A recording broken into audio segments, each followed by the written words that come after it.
రూపాయలు 30 రూపాయలు 100 రూపాయలు బోర్డు పెట్టి ఫోటో తీసుకుంటూ పెడతారు. పక్కనంతా కూడా ఏముంది తక్కువ ఉన్నాయి. అలాగే సావిత్రి నగరం చూసుకుంటే ఇంచుమించుగా మీరు 7,000 జనాభా ఉంది, ఇంచుమించుగా 450 చిన్నపిల్లలు ఉన్నారు. అక్కడ అంగన్వాడీ కేంద్రం కోసం నేను చాలా సార్లు అడ్మినిస్ట్రేటర్ కంప్లైంట్ ఇవ్వడం జరిగింది. ఎందుకు మీరు చేయరు, ఎందుకు మీరు అదే అడుగుతుంటే చేయరు, మళ్ళాడికి ఇష్టం చెప్తేనే చేస్తారా? మీరు సామాన్యులు మనకు అక్కడ ప్రాబ్లం ఉంది, ఇబ్బంది ఉందంటే మీరు చేయరా? ఎంతమంది అక్కడ ఇబ్బంది పడుతున్నారు, చాలా మంది ఇబ్బందులు పడుతున్నారు. పిల్లలకు ఒక ఎడ్యుకేషన్ కావాలయ్యా, అక్కడ మీరు దయచేసి అక్కడ అంగన్వాడీ కేంద్రం పెట్టండి చాలాసార్లు కంప్లైంట్ ఇచ్చినా కూడా ఎటువంటి రెస్పాన్స్ లేదు. అదేవిధంగా సావిత్రి నగర్లో ఇల్లు పట్టాలు చూసినట్లయితే ఒక సుబ్బారావు పేరులో ఎల్లారో కట్టుకుంటారు, ఎల్లారో పేరులో అప్పారావు కట్టుకుంటారు, అప్పారావు పేరులో ఇంకోళ్ళు ఎవరో కట్టుకుంటారు. ఓవరాల్ గా సావిత్రి నగర్ లో ఇల్లు పట్టాల సమస్య అనేది ఈ రోజు మీ తరంగాన్ని వదిలేస్తే రేపొద్దున్న మీరు పిల్లలు మాత్రం కొట్టుకుని చచ్చిపోయే పరిస్థితి ఉంటుంది. దాన్ని ఇప్పుడు సొల్యూషన్ కనుక మీరు చేయకపోతే 75% అక్కడ అన్ని ఇల్లు ప్రాబ్లం, చాలా ఇబ్బందులు పడుతున్నారు. అవునా కాదా? ఇప్పుడు మనం నడగడానికి క్లీన్ చేయకపోతే, ప్రభుత్వం కానీ పట్టించుకోకపోతే రేపు పొద్దున్న రాబోయే తరం వాళ్ళు స్థలాల కోసం ఇల్లుల కోసం పట్టుకుని ఇబ్బందులు పడే పరిస్థితి మనం చూడగలుగుతాం. అలాగే చూసినట్లయితే ఆంధ్రప్రదేశ్లో చూసినట్లయితే ఎప్పుడో ఉన్న రంగభూముల వారికి రంగభూములు ఎప్పటి నుంచో వాళ్ళకి రంగభూములు ఇల్లు పూర్వరాస్తులు ఉంటే వాళ్ళు ఏం చేస్తున్నారు, తాళపడం మీద ఇదేదో కోర్టుకు వెళ్తున్నారు, తిరుగుతున్నారు, ఇరిగేస్తూ అదిగేస్తూ తిరుగుతున్నారు తప్ప అక్కడ ఉన్న ఆంధ్రప్రదేశ్ ఇప్పటికీ కూడా తిప్పించుకునే తిరుగుతారు ప్రభుత్వ నాయకులు.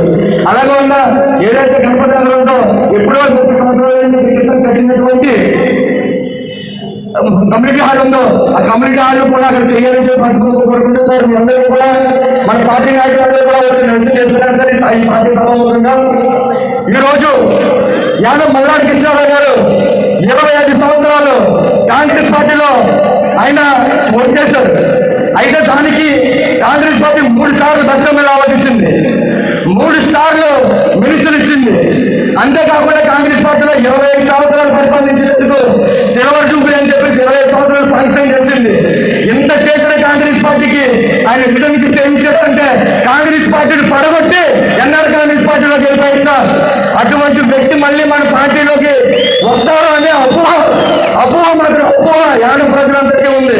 ఖచ్చితంగా మీరు మాట్లాడాలి, ఇవ్వాల్సిందిగా కోరుకుంటున్నాను. అలాగే లాస్ట్ టైం ఎమ్మెల్యే ఎవరైతే ఉన్నారో అతనికి వైద్యులయ్య గారి కాంగ్రెస్ పార్టీ నేను కానీ సపోర్ట్ చేస్తే ఆయన కూడా వెంటనే బీజేపీలోకి వెళ్ళిపోవడం కూడా జరిగింది. ఇలాంటి వాళ్ళకి కాకుండా రేపొద్దున రాబోయే రోజుల్లో కాంగ్రెస్ పార్టీ ఎవరికి వెళ్ళాలి అంటే మంచి పొజిషన్ తీసుకెళ్ళాలని చెప్తున్నాను. ఇంకో విషయం చిన్న విషయం చెప్పాలనుకుంటాను. లోకల్ ఎమ్మెల్యే అయినటువంటి అశోక్ గారు ఈ రోజు ఎమ్మెల్యే అంటే ఏం చేయాలి, పేదవాళ్ళ ఇంటి దగ్గర ఇల్లులు ఏదైతే సిమెంట్ రోడ్ వేయాల్సిన పరిస్థితి ఉంది. అంతేకాకుండా ఆయన ఒక సెట్ అనేది కట్టుకుంది, ఆయన పక్కన అనేది ఒక సైడ్ అనేది కొనుక్కుంటే ఆయన చుట్టూ ఇది సిమెంట్ రోడ్లు వేసుకున్నాడు తప్ప చాలా చోట్ల సిమెంట్ రోడ్లు పరిస్థితులు ఉన్నాయని కనబడాలి. స్వార్థంగా ఆలోచించే వాళ్ళు ఒక నాయకుడు ఒకసారి ఆలోచించండి మీరే. అంటే ఆయన ఇంటి చుట్టూ సిమెంట్ రోడ్లు వేసుకునే వాళ్ళు ఒక నాయకులు ఒకసారి మీరు ఆలోచించండి.